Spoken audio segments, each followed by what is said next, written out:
Thank you all so much for joining us on such an exciting night with a panel from Diamond View Studios. Diamond View is a successful video production company who produces branded and commercial content for companies to use towards their corporate marketing, advertising, and social media.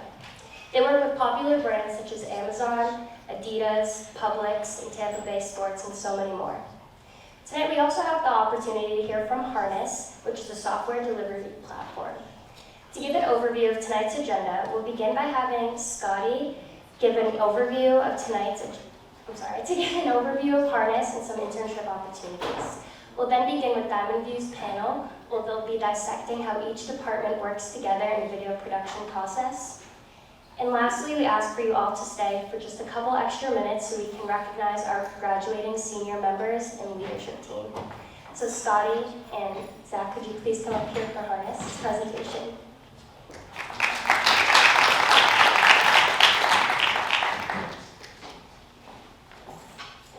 Thank you guys for having us. Super excited. So just a little overview of what we're going to do today. Some background information on us, kind of give an overview of what Harness is about and why we're here. And then we'll field any questions, but we also just set up a forum so you guys can ask them or type them so you don't forget. But yeah, so my name's Scotty. I went to the University of Tampa. I was actually a political science major. Sorry, it's not exactly a in-group loyalty here, but I graduated back in May, and I was lucky enough to find my career right out of college. So a lot of people can't say the same. I started as an intern back in July for Harness, and on one of the fastest promotion tracks in Harness history, broke all their company records in my first month and got a full-time promotion a month later as a business development representative.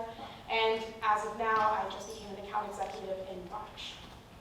Nice. I'm Zach, also University of Tampa alumni. I was a marketing major. I attended some AMA meetings as well, so it's a pleasure to be back. I did graduate in May of 2021, and similar to Scotty, found my career right after graduating as well. I actually started as an intern this summer going into my senior year, accepted the full-time position right after, and was promoted to management a couple months later. It's a lot of fun just working with young folks and helping change the world.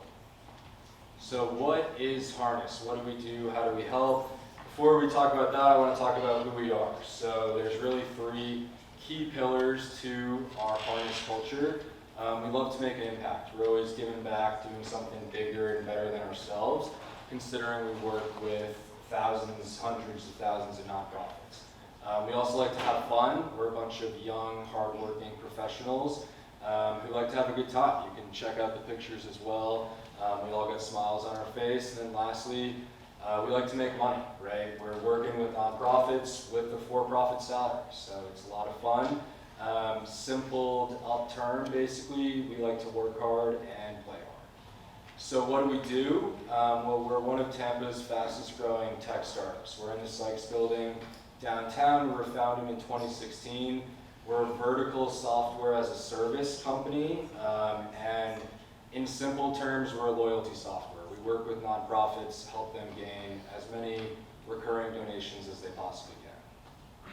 So one of the things is the nonprofit sector is hugely untapped, right? There's 1.7 million in America, and a lot of people don't pay as much attention to them. They have a lot of outdated software.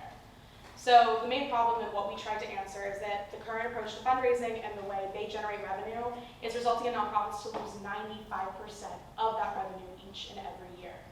So the most important thing we highlight is it's absolutely no one's fault to them. So transactional fundraising has been the status quo fundraising since the beginning of time, and not only is it inefficient, but it's been really unsustainable. And that's organizations kind of falling into the same loop every single year. We knew there had to be a better approach, so we turned to the for-profit space for answers. And what's going on, a lot of you may have noticed, is that companies are moving from selling these one-off products to building lifelong, personalized relationships with their customers. And this is driving the subscription economy, right?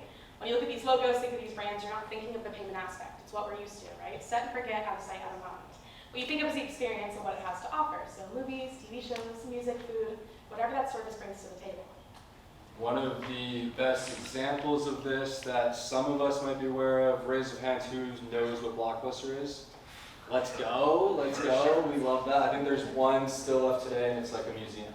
But they were founded in 1985 And their whole business model was based on customers coming in and renting those movies. So if we kind of zoom out and look at their boardroom, what were their C-level executives thinking? What was the strategy? Well, it was all based upon customer acquisition. If Sally comes in, rents a DVD, a movie, we have to spend thousands, hundreds of dollars on marketing, campaigns, newspaper ads, whatever it is, to get Sally to come in next weekend and do the same thing over again, right? Let's say she comes next weekend, best case scenario, rinse, wash, repeat. We have to try and acquire that customer again. Then entered Netflix. Hopefully those of you that didn't raise your hand at least know what Netflix is. They were founded in 1998 and they basically put Blockbuster out of business. Their whole business model was based on these subscriptions. Again, if we zoom out, look at the boardroom, what were their C-level executives thinking about? Well, it's customer experience and retention. How can we make these folks as sticky as possible? Well, it's giving them the best possible experience.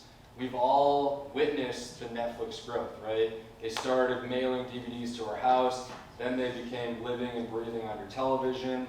Now they give recommendations, they have Netflix originals, really just building that customer experience, giving every single user the best experience possible. We know at Harness, and just as Americans, everyone loves subscriptions, right? It's an interesting statistic here. The average American subscribes to 6.7 subscriptions. So we thought, why not make your favorite nonprofit one of those subscriptions? And that's why here at Harness, we developed subscription philanthropy to help nonprofit organizations fundraise not just to survive, but fundraise to thrive. So what I've done is I used to be a business development representative, so I was in charge of marketing and getting people into the door. Now, as an account executive, I introduce the product to the customers and try to fulfill their needs and figure out what they have to do in order to survive. So how we've done this is we replicate the subscription model. So there are two pillars to this. It's going to be a passive payment mechanism. So that's what Netflix does with this subscription and paying each month. And then it's going to be providing you great user experiences. So that's going to be tailoring it to your preferences and doing this based on like the kind of movies you watch and creating those original series based on your consumers. So one of the ways we've done this is through roundups. I know a lot of you hopefully have been to Publix and they'll ask you to round up to the nearest dollar. They donate the spare change to charity. So one of the things we've done is made it possible to be on their donor's credit or debit card. They're able to link it to the organization, and anytime they shop, they're able to round up to the nearest dollar and send it back to nonprofit automatically. Groceries, gas, Amazon, you name it, it's going to go directly back to them. And then from there, we created this experience by using texting. So as marketing majors or marketing members of this association, you guys probably are familiar that the email open rate is 20%, and the text messaging open rate is 98%. So that's one of the reasons we decided to go through this avenue and helping people acquire younger donors. So it's going to allow them to show their impact and text their donors per basis based on the ways they give and what campaigns and initiatives they decide to contribute to. So one of the things I've already said. And so I'll pass it over to Zach to kind of tell you why we're really here today. Exactly. So now that you guys know a little bit about who we are, what we do, we also want to help you guys, right? We're looking for hardworking, young, professional individuals. We have opportunities for internships as well as full-time opportunities. Full-time comes after graduation, so of course, depending on what year, what class, whatever it is, we can talk. So what is the opportunity? We're looking for, like I mentioned, hardworking young professionals. It's a business development representative sales role. So you're going to be able to experience fast-paced tech sales. Our sales cycle is between 1 and 30 days. So you're going to be talking with hundreds and thousands of different prospects, different folks every single day. You're going to gain overall business acumen, like I mentioned, we're a tech startup. Yes, you're going to be in the sales bubble and become the most dominant salesman, saleswoman you can potentially be. But you'll see how marketing and sales truly work together. How product and sales truly work together. Our co-founders, their 4 or 5 year plans, things like that. So some of the successful traits and things we look for, and if you resonate with these, is a great work ethic. You know, that can look like having commitment to school, having commitment to your relationships, curiosity, desire to achieve, mentally tough, competitive, persistent. These are all things that I didn't necessarily have when I came to Harness, but Zach here coached me into developing and becoming the best salesperson I can. So if you guys are interested, go ahead and scan this QR code, And it'll take you to a forum. You can just put in any questions you guys have or any interest you have in a role to learn more information, and you can figure it out from there. Nice. And I know we have limited time. I'm going to stay after as well to answer like any questions, do some networking, and super excited to pass the mic over to y'all.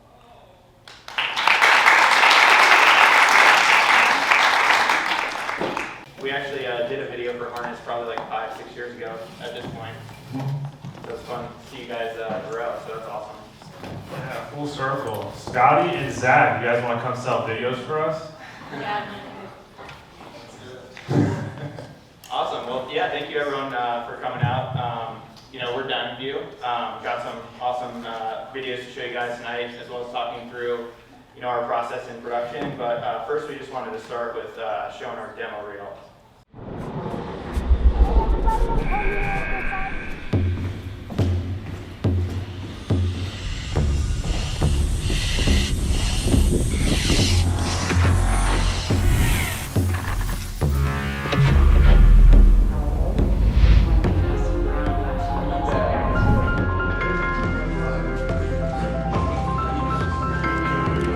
Yeah, ready. Camera spinning. 3, 2, 1, action. And now I'll rise above you. Let's go!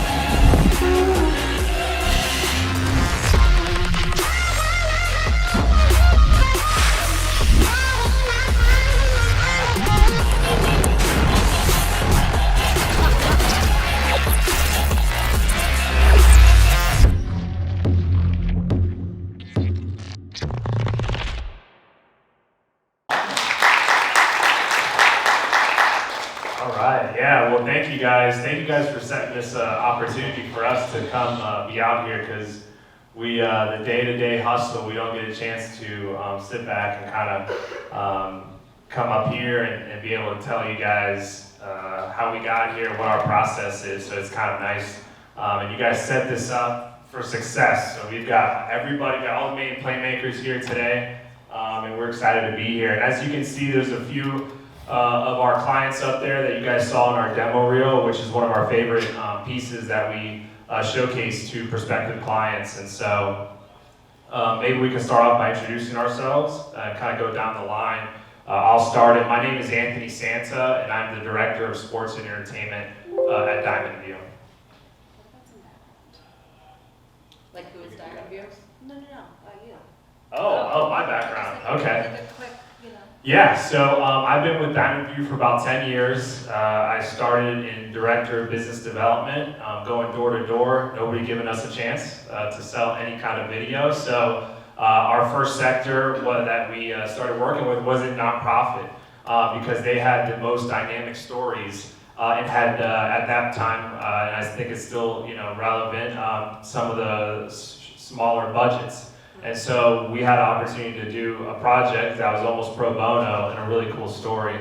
And so from that point on, our portfolio grew into who we work with now. And so it's been a fun 10 years for me. But I've been a part of this journey since 2012. So that's my background. Hopefully Dana thinks that's good enough for you guys. No, it's not good context. Project managing. Sorry, I know. It's good. Do you want to go? Like good. All right, I'm Dana. I am the project manager at Diamond View. I actually just started in January, so I'm only 3 months deep. My background is, if anyone's familiar with 22 Squared, right across the river from you guys. I was with them for about 8 years as a producer. And then I transferred to the Midwest to follow a passion project, to do some nonprofit work, to produce and / project manage.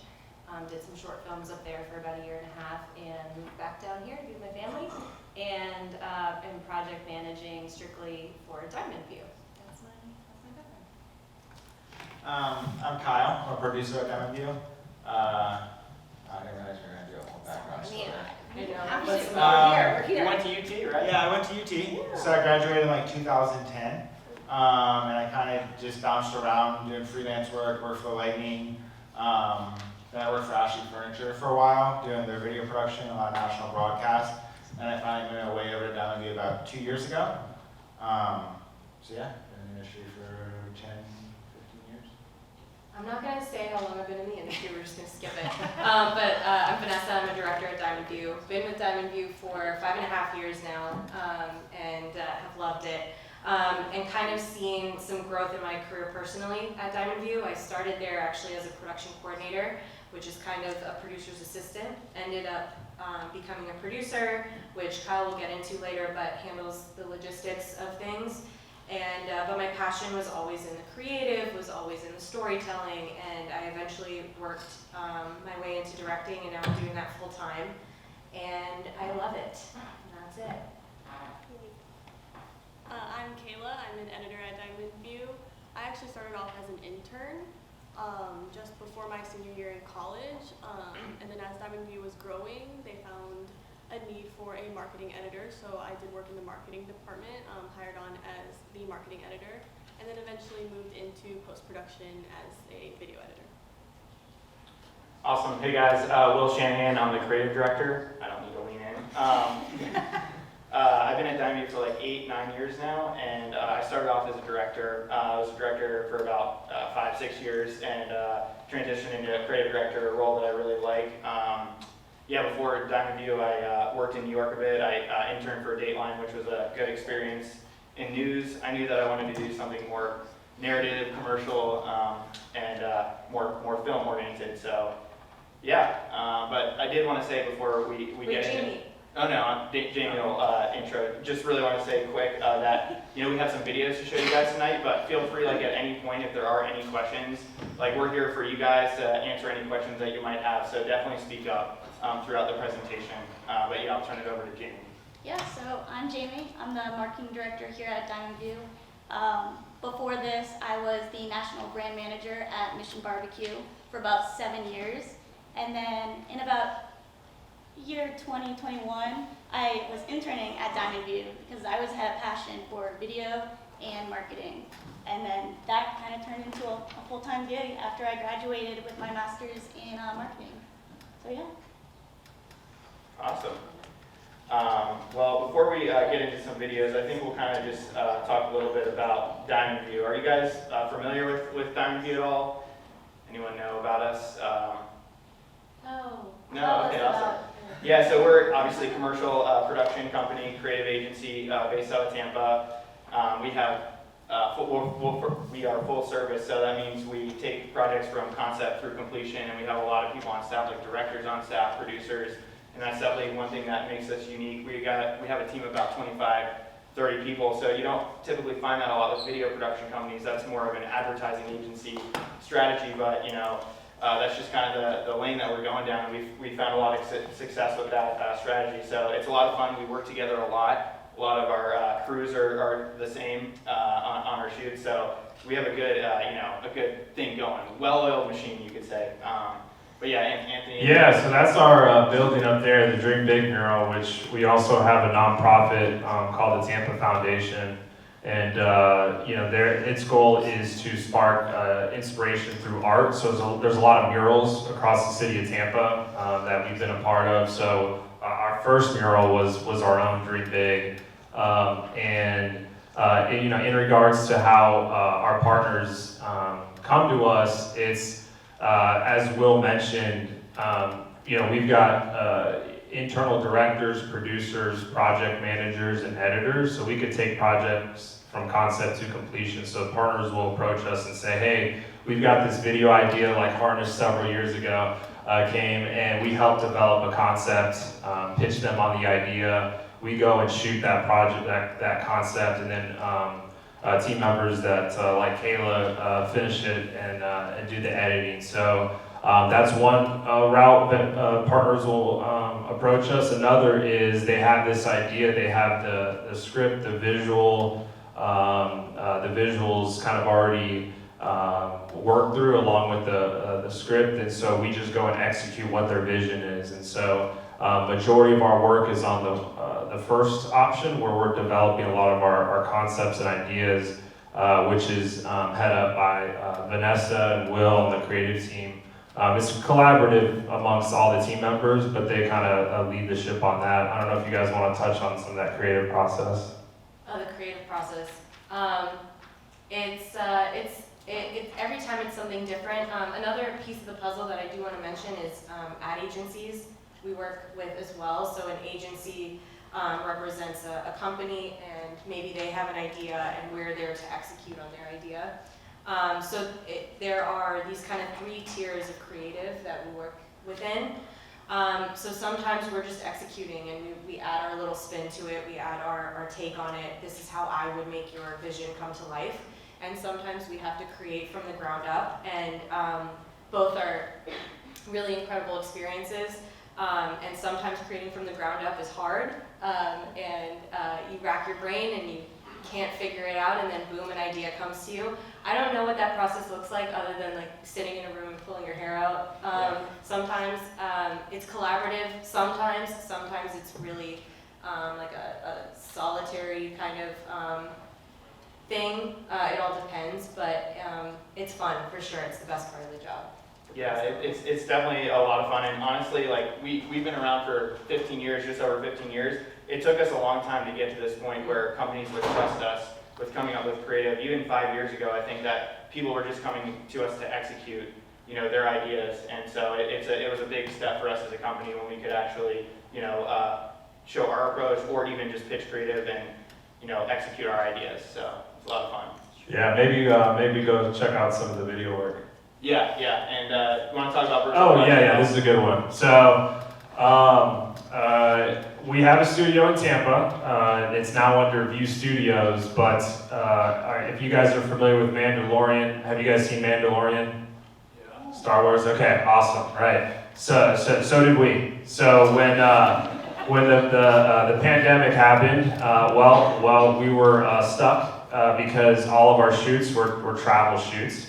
And all the budgets were frozen. And so we all went home and jumped on our Zoom calls and tried to figure out what's the next step.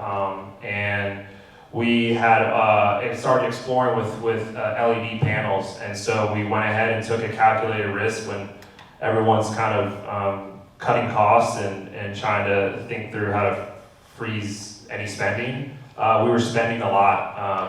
And it goes against what we wanted to do, but I guess it was worth the risk. How it paid off, but we took over an old rundown mall, University Mall. You guys are familiar with it. It's like half occupied. So we took an old Dillard's and threw 100 by 20 LED volume, which you guys see here. In Florida being wide open, LA, New York, Atlanta, we're all flying in and shooting against this LED volume, which none of us had any experience doing before, but we kept telling people we knew everything about it. And each project that came through, we got better and better, even though we're all self-taught. And so that kicked off View Studios, which is now kind of a sister company of ours. And they have studios in Tampa, Orlando, Nashville, and in Las Vegas. And so maybe 30 to 40% of our shoots are now virtual, roughly. The great thing about that relationship too, it started as a Diamond View company and then eventually became so large that it bridged off into now our sister company. So they're no longer the same company, but what that gave us, Diamond View, we were really lucky in that we got to practice in that studio all the time. And that's something that a lot of production companies didn't get the opportunity to do. Our DPs, our production team, our directors really got to understand what it means to shoot in virtual production. It's a new world, right? So that was a big up for us, I think. Yeah, it was another stepping stone for us as far as in regards to the brands that we were working with, like WWE, Disney, NBC Universal, and going back to like 10 years ago when no one gave us a chance, our portfolio started to work, have like a domino effect. The same thing happened when we started bringing in these virtual production projects. And so But that's a whole nother department of work through from our team, shooting things against virtual versus traditional on location, which we could be here all day talking about that. But yeah, we wanted to touch on some of the virtual production stuff that we did. Yeah, and I can get into some of our samples, and really quick, because I don't think we actually said what virtual production is, but it's basically like you use the LED wall to replace green. It's like replacing green screen with, you actually see it in camera visual effects, so everything that you see in the camera is kind of what you get. So, you know, a good example would be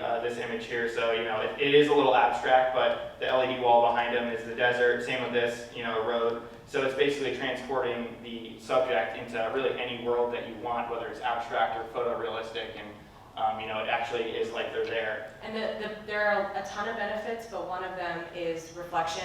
So like, let's say you're shooting with a car. On green screen, you're gonna get those reflections of green screen on the car. In virtual, well, I shouldn't say virtual, when you're shooting on an LED wall, you're getting the reflection of what's on the LED wall, which just creates that realism. So that's one of the many benefits. This is just a little sample video just kind of showing actually virtual production, like behind the scenes versus what it actually looks like in camera. So, you know, there's the LED wall back there, and then that's what it actually looks like. But we won't spend too much time with that. We'll keep going. We did want to showcase some of our work, and then, you know, we'll show a video as well and just break that project. That project was for WWE, and it was for recent WrestleMania. I don't know if there's any wrestling fans in here. I don't watch wrestling that much, but we have some wrestling fans. But basically, we remade 6 Hollywood scenes from different movies, which was a lot of fun, honestly. Should I keep going through videos, or? Yeah, I think we go to the next Oh, one. that was We have a virtual question production. over here. This is That was good. virtual. With something like that, is that like y'all's idea? Did they come to you with the concepts? Like, how do you like come up with this? So that was, they had, WWE actually did this a few years ago. They parodied some movies. I think they did A Few Great Men. Gladiator. It was like 20 years ago, so it's Yeah, years ago. So they knew that they wanted to do something similar again. They were going to Hollywood for WrestleMania, and they wanted to kind of do that again. So they came to us with the idea. Here are the movies that were vignetting, and then Kevin O'Brien, one of our directors, took it from there and really made it his own. So, you know, the face paint. The other thing too is that there were a lot of, this is a parody and we're not remaking the movie, and there were a lot of legalities involved. So there was creativity in the costume that he wore, in you know, towing the line between copying and making our own version. So yeah, there was creativity in a different way. And then that particular vignette was shot on virtual production. So those stairs were built, and then the background, the environment that he was in, was shot on LED with Unreal. So there was that parallax, that 3D element. Yeah, the picture's up now, so you can kind of see the screen back here, and then the stairs, some behind-the-scenes photos.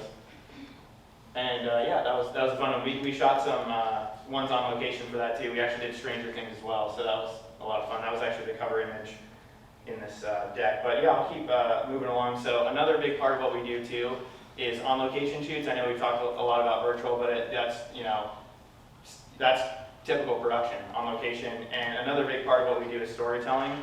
So that's been one thing that, you know, especially the past 5 years, trying to create emotional connection with the audience. So that's our goal with anything, whether it's energetic like hype video or more storytelling. We're always trying to create that connection with the audience. So I'm gonna play this spot. We did this for Publix last year for their back to school campaign, and I'll play it.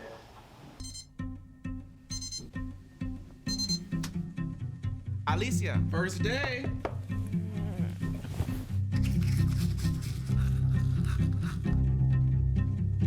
Mia, remember this? Go!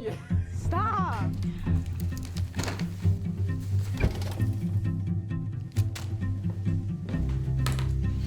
Is the fridge gonna close itself? I mean, I didn't see him all summer. Like, we went so many places this summer, and I didn't. No, but what if he really did that? That would be so ridiculous. Can I try for your carrots? Yeah.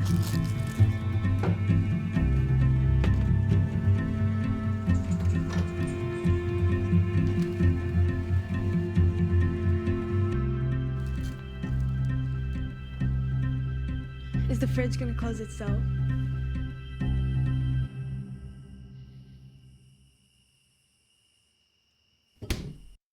yeah, so public spot, that was another fun project. Definitely love telling stories. Move on to another one. We'll show you one more and then we'll actually break a project down. This is a project that we did through an agency out in New York called Virtue, and it is an explainer video for an app for Coca-Cola. So it's very, it's a lot to take in, but yeah, excited to show it. Introducing the Realverse, a gamified AR ecosystem that drives Gen Z to wherever Coca-Cola is. What we're building will bring us closer. With just a Coke and a phone, anyone can unlock their real magic with music, sports, fashion, culture, and Coca-Cola.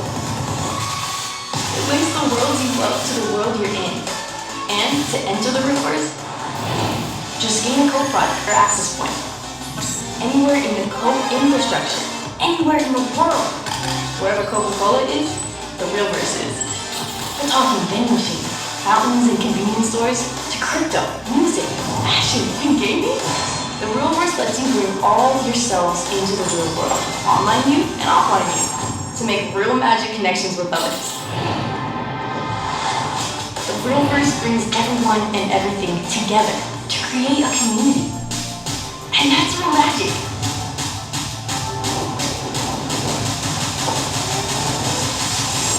Just drink, scan, and enjoy.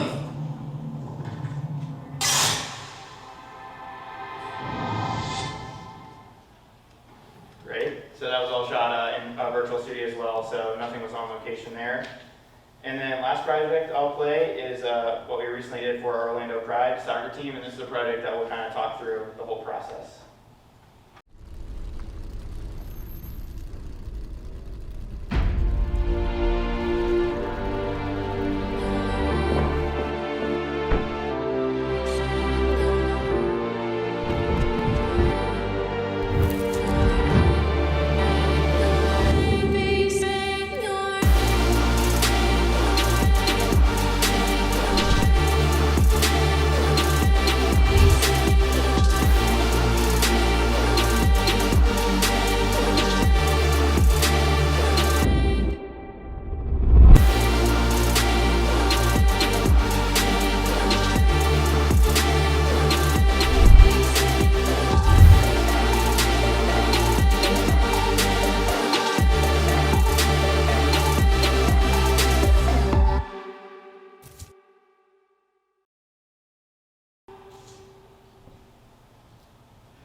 Awesome.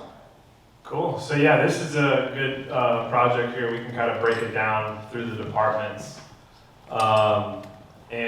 Again, my role is to acquire new business. And so Orlando City Soccer, which also oversees Orlando Pride, is a connection that I made a few years ago.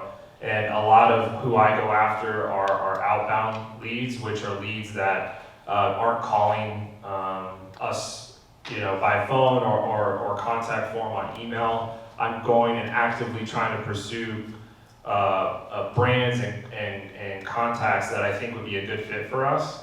And so that's pretty much my role. 90% of the day is just going and trying to acquire these leads. We don't turn them around very quick. It's a very long, slow process to turn a client from an intro call or meeting into an actual closed project opportunity. So a lot of them, if it was turned around quick, it would take about 6 months. A lot of these take 12 months, sometimes 2-3 years.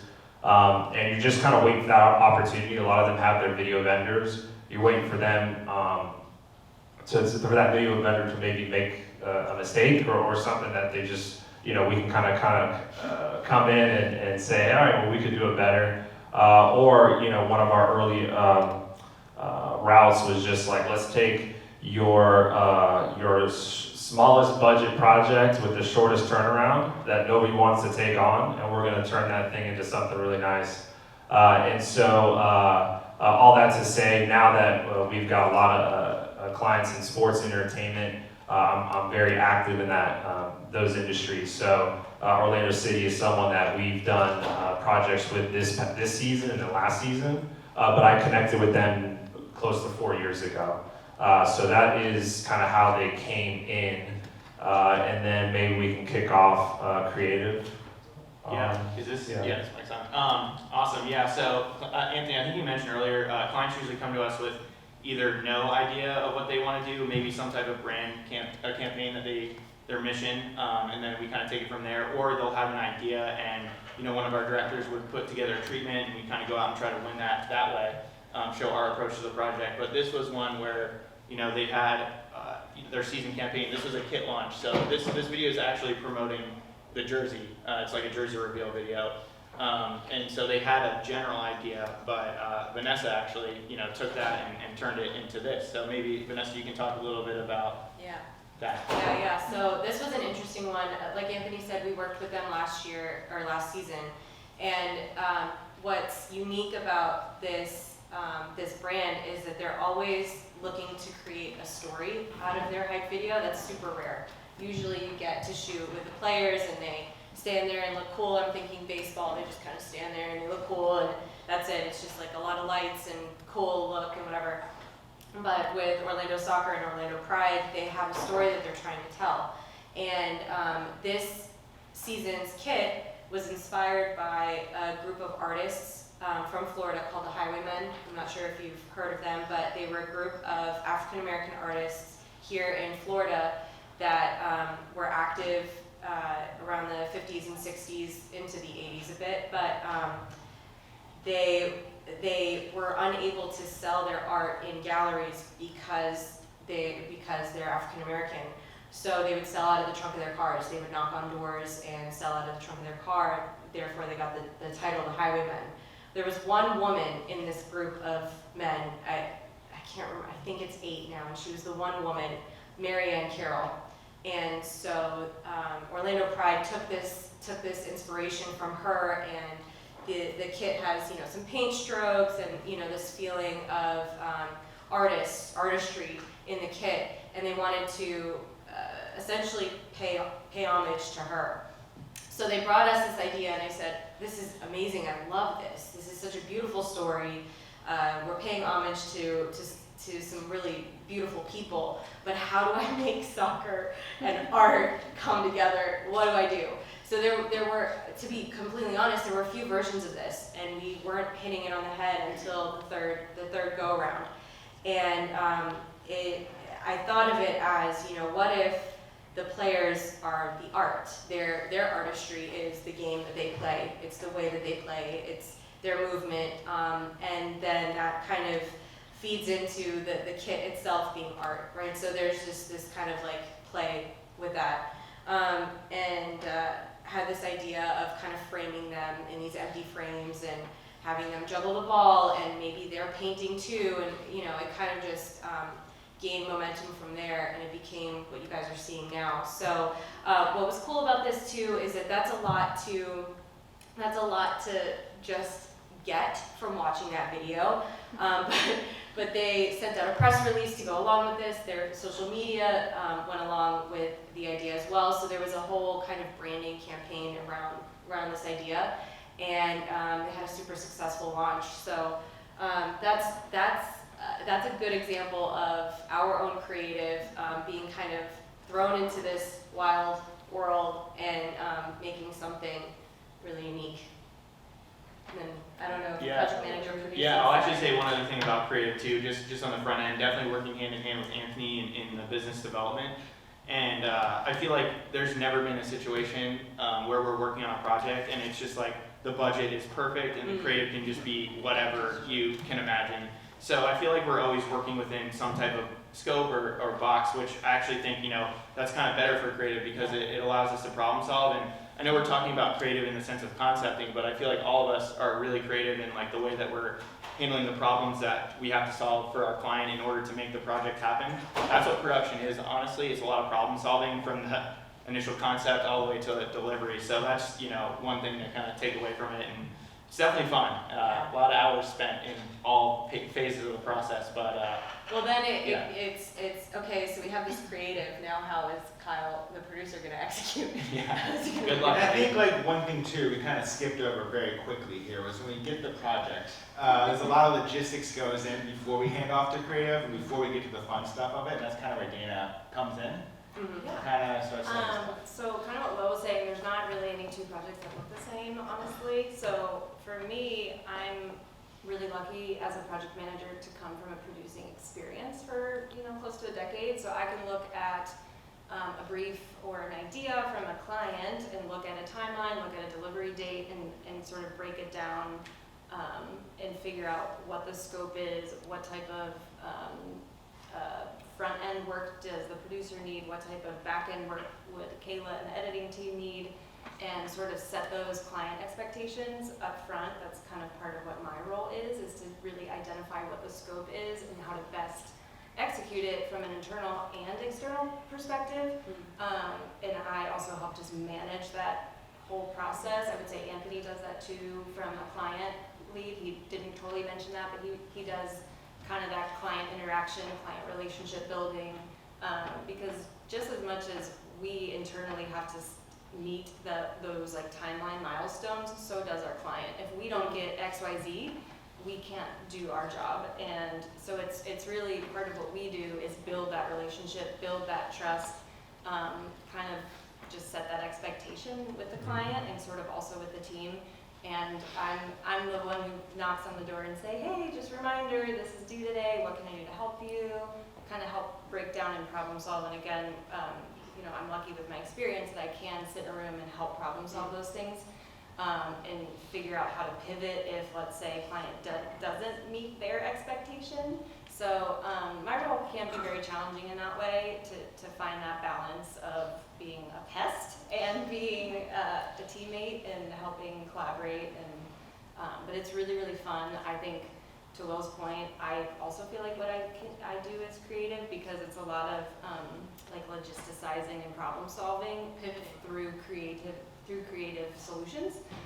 It's not XYZ, so it's a lot of kind of figuring out strategy. So I guess that's kind of, I don't know if I'm missing anything, but that's sort of project manager / account manager. I think like a good thing to show is that, or to tell is that when we get the project, what she does is get all the information, and we have a kickoff meeting where she's maybe met with the client, or maybe met with Anthony, Will's been in there, and they kind of come together and say, hey, to the director and the producer on this project, it was me and Vanessa, and they kind of spill the beans. They tell us what they want, where we're going, how we're looking, and then me and Vanessa kind of work in tandem, apart and together, where she goes off with the creative team and tries to figure out what are we going to create, and then I figure out how we're going to do it. And so like this is a great example where we had 3 different versions. So we had the first version, so then I'm over here working on how we're going to execute this version, how we're going to do this, getting crew, figuring out the budget, making sure we're staying in budget, staying in scope, making sure client expectations are being met. Then we switch the idea, right? So then it's like, okay, now we have to pivot, and how do we do this? And like this one, we couldn't find a location. It was in Orlando, and they wanted this airplane hangar vibe. I wanted it. You wanted it. I was the problem. And it was tough to find, right? And so like No, I wanted an art studio. first, yeah, and then it got switched to a hangar. I still wanted an art studio. And it's tough to find, because my job is like, how do you find that? You just start calling places, you start Googling places, I call people I know, do you know a hangar, do you know an art studio that would want us to throw paint around, or that we could shoot in there? Is there insurance needed? Like what are the logistics of us doing that? And Orlando is not that far of a city, so that's not a huge lift, but sometimes we'll shoot in, like we have a shoot in West Virginia. So it's like trying to find locations there, or crew there, or it's a state that we don't go to very often. So I think that's where we kind of, I think then once that project gets kicked off, it's kind of this back and forth, almost like ping pong game. Where Creative's like, we want to do this, and I'm like, you can't. Well, what if you did this instead? And you're like, okay, well what if we did this too? And it's this back and forth, and then at the end we finally, then Daniel will take it back to the client once we come to an agreement, like, hey, what if we did this in your scope? And then generally that's where we get some of our best stuff. And that's what she was saying. And then it goes into the creative. That's when they start figuring out the stuff. and then we get into production. Yeah, then we shoot, that's the best part. Yeah, so like for me, my job is like basically done as soon as production starts. It's a lot of stress beforehand, but then all the stress gets shifted to her or whoever's directing it, because I have to execute, right? So then I'm just there making sure we're executing. And then, you know, whether it's a 1-day shoot, 2-day shoot, 5-day shoot, week shoot, whatever it might be, virtual on location. Once we wrap, you know, we have notes. We kind of have a debrief meeting, ideally, right after we wrap, where we kind of fill in Dana, like, hey, on set, Dee might have noticed something that she changed an idea on one of the scenes, or she changed the outfit, or something that we changed. And then we note that stuff, and then it kind of gets, I hand it off at this point to Dana, or back to Dana, and I get put on another project and try taking that. So then we go into post. Yeah, so just to set that up, part of what I'm doing since I started at Diamond View is trying to take really everything off of the producer, because gratefully we're so busy because Anthony is so wonderful at his job. So they really just go into the next production. They come back and they're on to the next. So part of what I've been able to do is take off post-production from the producers and sort of set up the editors to win, give them kind of their expectation from the timeline, specs, what needs to be done, try to set up those calls and meetings if the client's needed or if the director's needed, a producer, just to kind of set them up to win, and then they make it beautiful. Yeah. So like Kyle was saying, in pre-production, you know, all the stress is on him. During production, it gets passed on to Vanessa, and then after production, that stress gets passed on to me. It's a snowball. Yeah, it just gets bigger and bigger. Yeah, so I'm, as an editor, the last person to touch a project in the sort of creative timeline.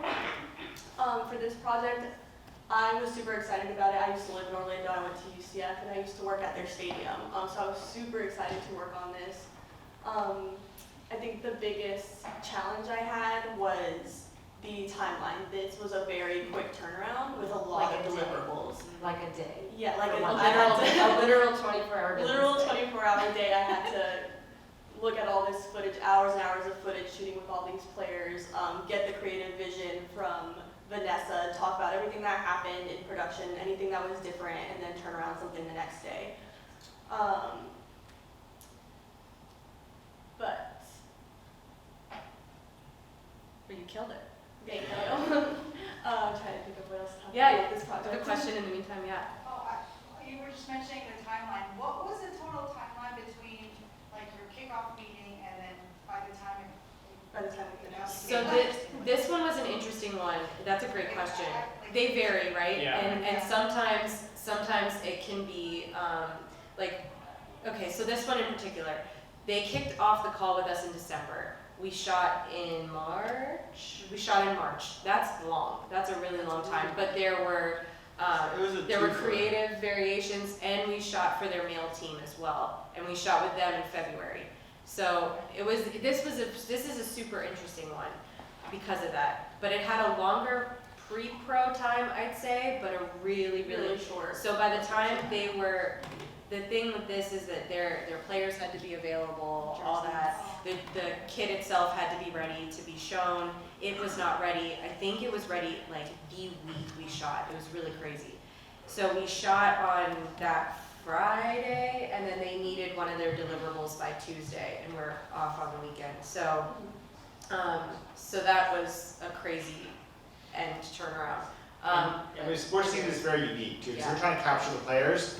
Soccer teams are a little smaller, football teams bigger, hockey teams about the same size, but we normally have to partner up with them and do like a media day. So it's when they have other vendors there doing stuff, like we have all the players here, let's just shoot the video there. As much as possible. Right, so this one was a good example where we did it on media day. Right. So we had to wait until this one day, and then the first deliverable was 4 days with a weekend included after. So we had I think it was a shoot Friday morning, and then Saturday, Sunday, and then Monday, end of day, the video was due. And then by the next Friday, everything was due, all of our deliverables, so it was a week. So it's also a little tough for the editor, because we knew this for 3 months, So she's just staring, you know, waiting for us to shoot this thing that we're just not able to shoot, so we're waiting. So we all know, like, it's coming, it's coming, it's coming, it's coming.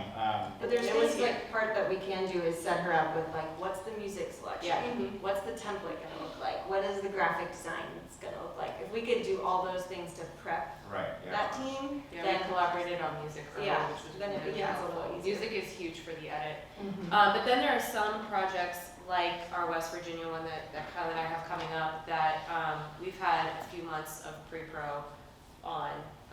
Now, maybe 2 months now. Yeah, And- that one's a much, Like kind it's of 6 more- times the size of this one. It is So a 2-week having the shoot, 2 yeah. months is a Yeah. lot more time than we normally have, but it's such a massive project. It's a 12-day shoot in West Virginia, and we're basically traveling all over the state to do it. But yeah, so it It can varies. vary. And like sometimes the bigger projects we have more pre-production, sometimes not. Oh, WWE, okay, the WrestleMania one that we showed earlier.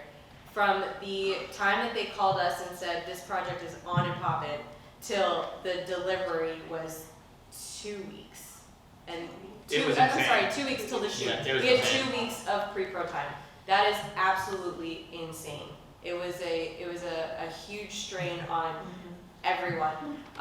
We got it done and it was great, but so those things can happen too. That's a great example. It's a bad For example. It's a project bad management, that's like, hey, we're happy to do this, but here's what we need from you. Yeah. Right. And they do it because they need it. WrestleMania won't change, right? And they need to get these things done and they have the money to do it. So sometimes we can use that to our advantage to say, listen, this is not a movable date. Sometimes they are, but if it's an event, it's not. Or if it's like a sale at Publix, it's not. Right. So you can use that as leverage to say, this is what we need, whether it's a little more money Right. to hire on an extra producer, or whether it's, you know, we need you to work on These Saturday assets nights to help or us with this, whatever, they'll do yeah. it, you know what I mean? So there's a little leverage you can pull when they put it under the gun like that. And I will say it's definitely an insane timeline, but you'd be surprised how often that happens. Very often. Like a typical, like the Publix one, it's something that's just your typical average project about I think best case Those scenario, vary too. yeah, I think for us, best case scenario is 4 weeks. For a project of that size, from like, that's from green light. No, till shoot day. Till shoot day. Till shoot day. So like, that's like from green light. It doesn't mean that Anthony could have been on calls with the client for a month or two, just getting stuff set up. But from the second they say, yes, we're choosing you, we're gonna do this project, a 4-week window, 4 to 6 weeks is a good time. Just because we have to do casting, right? So we have to go find a casting agent, find Locations. talent. She has to go through all the talent, pick one she wants, we send it to the client. The client gets back to us in a few days, we don't like any of these, we want to go this way. So we have to shift, or they love it, we move on. So there's a lot of things that. Script changes, wardrobe, I mean, you name it. And then I'd say probably that 4 to 6 is ideal for edit too. Right, And yeah, that never yeah. happens. And that's for like a 1-day shoot, Right. just one. We ask, like on the front end, try to say 8 to 12 weeks for the whole, from Shebang. kickoff to final edit delivery, but yeah, like we said, it just kind of varies. But we're always up for it. Yeah, and then a big part of our sales is how we present ourselves. So if you see us on social media and our website, that's a big part of showcasing who we are, what we're about, and hopefully landing some of those opportunities, which is a good segue into Jamie Murphy, who's our marketing director, who has the vision. If you see our website or any of our social media platforms, she heads that up. You want to talk a little bit about that process? Thanks for the intro. Yeah, for sure.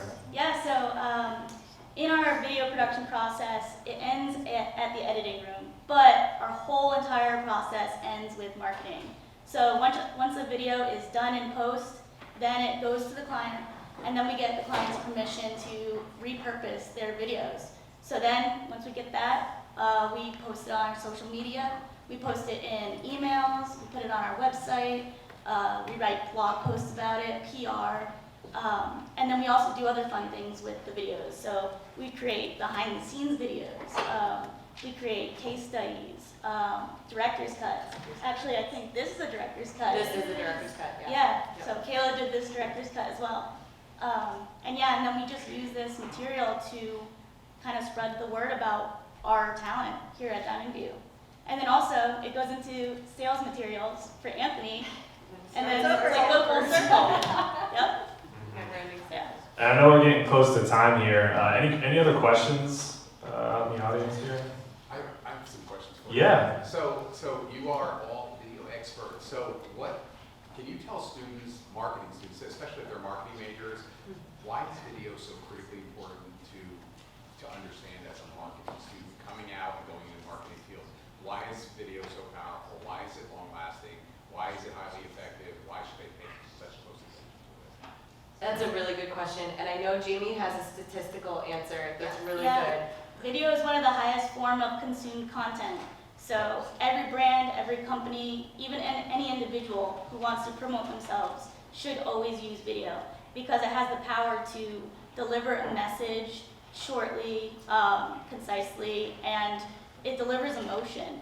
And it's that emotion that you want to tap into that really resonates with your audience. I think like the foofy answer too is 'cause that's very insightful. I think that on the foofy side, on the creative one, I'm going to do that. It's like the collaboration of visual, audio, like it's all coming together in this like just this melting pot of feeling. You know, there's just so much emotion, whether it's happy, sad, angry, whatever it is, it's going to evoke something in you. And you can't deny that feeling. And I think it's really the best way to get your point across, your story told. It's combining all of those great things into one. Can you talk just a little bit about the appropriate use of video in, say, short form, long form, say on web, when you're on a website, you're on social media, you may be doing an email campaign, you're on TikTok, whatever it happens to be.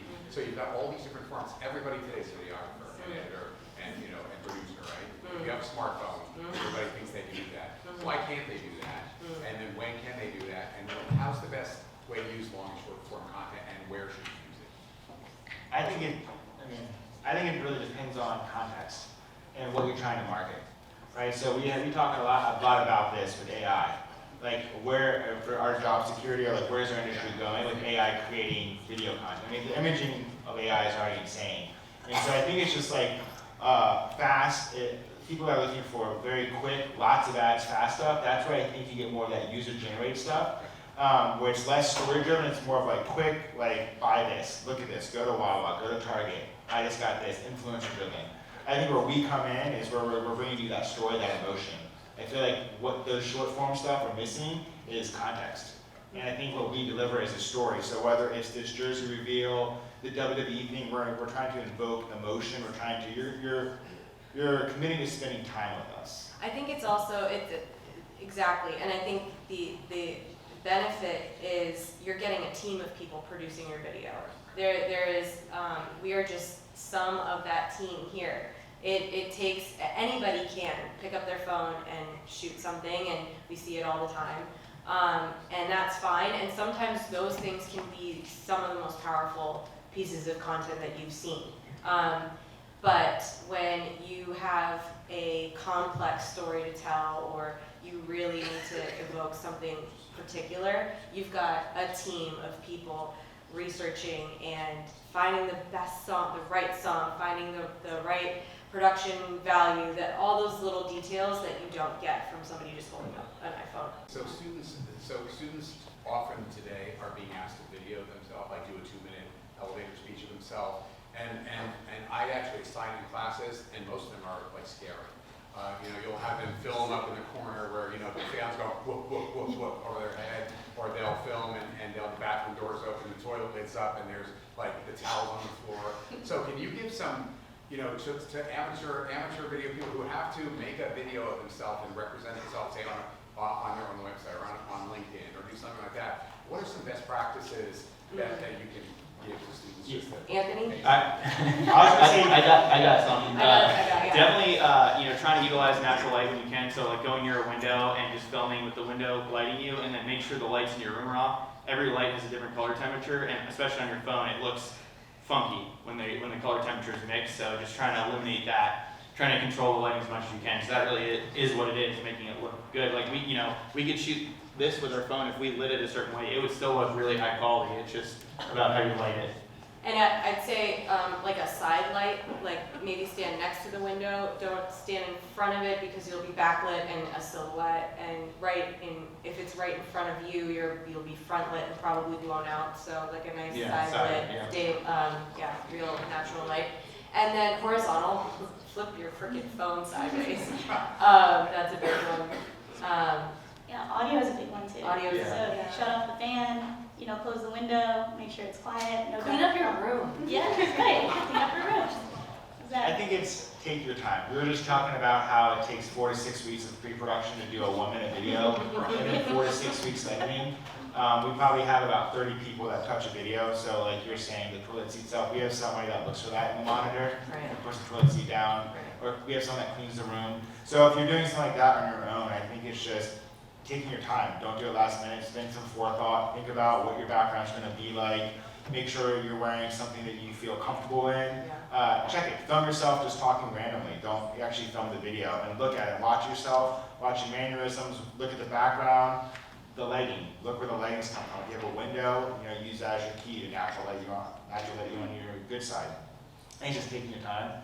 And I will say, it depends on context for horizontal videos. It depends on how your viewer is doing it. A 2-minute elevator speech. That's true, yeah. But I think it's also like know where your video is being played and how it's being played. I think that's a great way. Horizontal 99% of the time is what I recommend. But if your person's going to be on their phone in a subway watching your pitch, maybe vertical is better.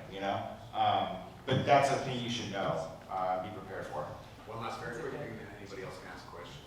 What advice can you give these students that want to be in your business or have your jobs? What should they be doing? Training academically, a job experience, getting any kind of skills, other outside? What can they do to come out and be viable in your market? I feel like the best thing to do is to talk to people like us and to find ways to take someone out to get coffee and ask questions. When I was where y'all were, I wish I would have known about this. I sort of fell into production, which I'm so grateful for, but if I would have known about this, I would have studied it and started from your age and where you're at. So I think it's that experience, if you can get any experience being a PA, just taking it in as much as you can, doing like a shadow day with a producer, doing an internship, whatever it is, just experience and conversations with people, just to see, people think that they want to be whatever producer, and then they come on set for a day, they're like, no way. So get that experience, or you're on a producer set, and you're like, actually, I like the director job instead. How do I do that? And it just sets you on a good course. Yeah, for me, I would say, like in any of our positions, the best thing you can do starting out is just to create anything at all. Like literally anything at all. It could be, you guys are at a university, you have sports teams, maybe you go offer to go shoot the sports teams for a little bit and make them a little hype video, or maybe you have, a cool family story that you can shoot an interview for and use photos, and like anything at all is going to help you get closer to getting better and better and better, and then eventually getting the job that you want. And that includes marketing stuff too. I was a marketing editor, so I did have to know that sort of aspect of thing of what are people going to want to see, what is going to reach them the most in the footage that I'm editing. Yeah, do get on set, intern, like get your hands dirty. You have to get your hands dirty. And I would also say have thick skin and don't give up. This is a relentless industry, and there's lots of people that want to get in it, and so I can't tell you the number of times I've had doors closed in my face. And it's just my unwillingness to give up and keep trying to get into the industry that got me to where I was. So you're gonna have failures, you're gonna think this is your big opportunity, and then it's not gonna be your opportunity. So the ones that make it are the ones that keep trying. So keep trying. Yeah, and stay curious, keep learning, even after you've graduated. Keep reading, keep watching videos, keep talking to people, because especially in the marketing industry, things are changing all the time. I mean, AI is coming out, and that's going to transform the marketing industry. So stay on top of trends and just keep learning.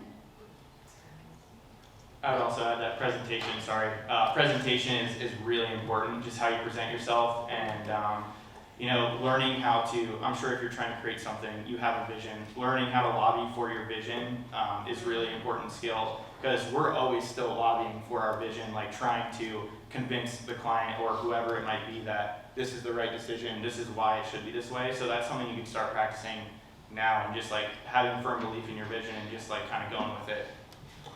All right, and I haven't gone yet, so I gotta close on something here. But for me, I have like a whiteboard on my desk to constantly remind myself that motion always beats perfection. And so for many years, I was always trying to concept and brainstorm the right plan. And by the time you're done coming up with the right plan, the opportunity already passed. So just take action and put things in motion, even though you don't have answers. COVID, we had no idea what we were going to do. LEDs, threw it in a rundown mall. View Studio not created. So even though we had no idea what we were doing. So, you know, that's a constant reminder. Just keep putting things in motion, keep taking action.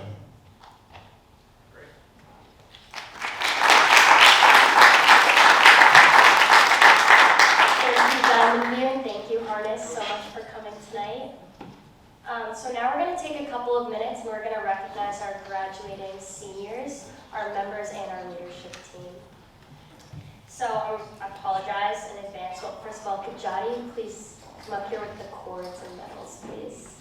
I apologize in advance if I do mispronounce any of your names. To get started, we're going to start with our members. Then you can come right up here and just please stay up here after, and we're going to give you the cords. So Travis Gregory, Nicolas Ferrero, Moza Al-Khawas, Lucas Mahalik, Epifani, Nicole Ferrer said twice, Kristen Querlis, Maxon Thornton, Kyle Gordon, Costa Carrerius, Drew Oliver, Jessica Sholno, Samantha Lothan. Let's just have one more round of applause for all of our seniors.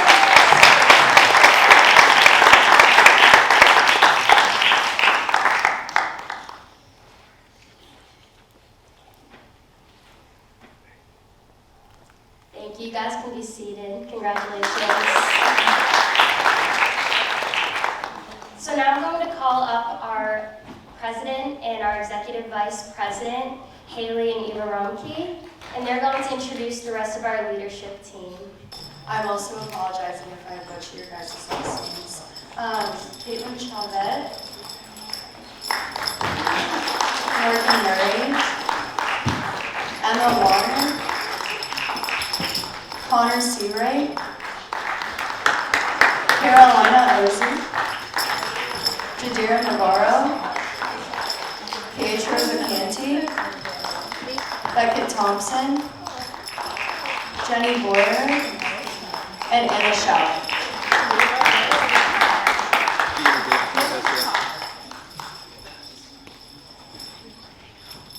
Congratulations, you guys. It's been so exciting and just rewarding working with you guys this past year and on the leadership team as we've all been in AMA, so I'm really excited to walk with you guys in May 6th.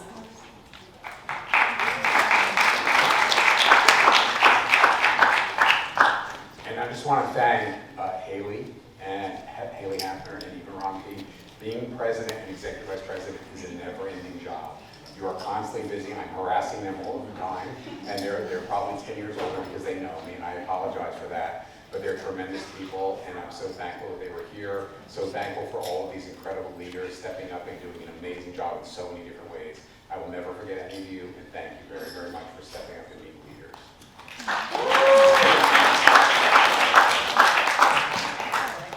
I just want to project the QR code for a survey for tonight's event. We'd really appreciate it if you guys could please fill that out.